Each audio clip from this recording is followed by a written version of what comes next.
మంత్రి పొంగులేటి శ్రీనివాసరెడ్డి భద్రాద్రి కొత్తగూడెం జిల్లా గుండాల ఆళ్లపల్లి మండలాల్లో పలు అభివృద్ధి కార్యక్రమాల్లో పాల్గొన్నారు. ఆళ్లపల్లిలో కస్తూరిబా బాలికల పాఠశాల భవనం మంత్రి ప్రారంభించారు. ప్రభుత్వం డైట్ ఛార్జీలు 40% పెంచడంతో పాటుగా కాస్మెటిక్ ఛార్జీలు పెంచిందన్నారు. ఎంపీడీఓ ఆఫీస్ ఆవరణలో ఏర్పాటు చేసిన కార్యక్రమంలో ఇందిరమ్మ లబ్ధిదారులకు మంజూరు పత్రాలు అందించారు.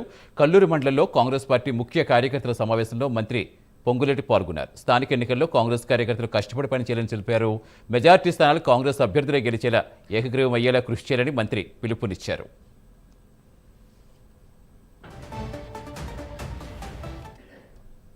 ఫలితంగా ఈనాడు ప్రభుత్వం వచ్చిన తర్వాత ఇందాక మా సోదరులు చెప్పినట్లు మంచి మెజార్టీతో గెలవాలి, అన్ని మనం గెలవాలి అన్నది కాదు నా ఆలోచన.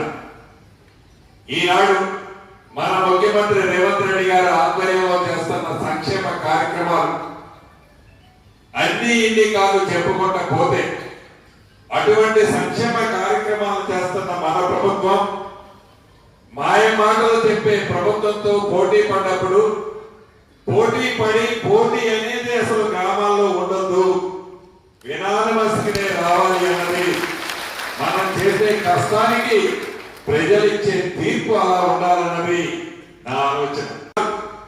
నేను అతిగా ఆలోచించడంలా తెలంగాణ ప్రజల దీవెనలతో ఇందిరమ్మ ప్రభుత్వం వచ్చిన తర్వాత విద్య పట్ల ప్రత్యేక శ్రద్ధ గౌరవ ముఖ్యమంత్రి రేవంత్ రెడ్డి గారి నాయకత్వంలోని మన ప్రభుత్వం ఈనాడు తీసుకున్నది. కాబట్టి పేదోడు పిల్లలు చదివే హాస్టల్లో పేదోడు పిల్లలకి హాస్టల్ వసతుల్లో ఫుడ్ సరిగా లేదు అని డైట్ ఛార్జీలు 40% మన ప్రభుత్వం పెంచింది. అంతే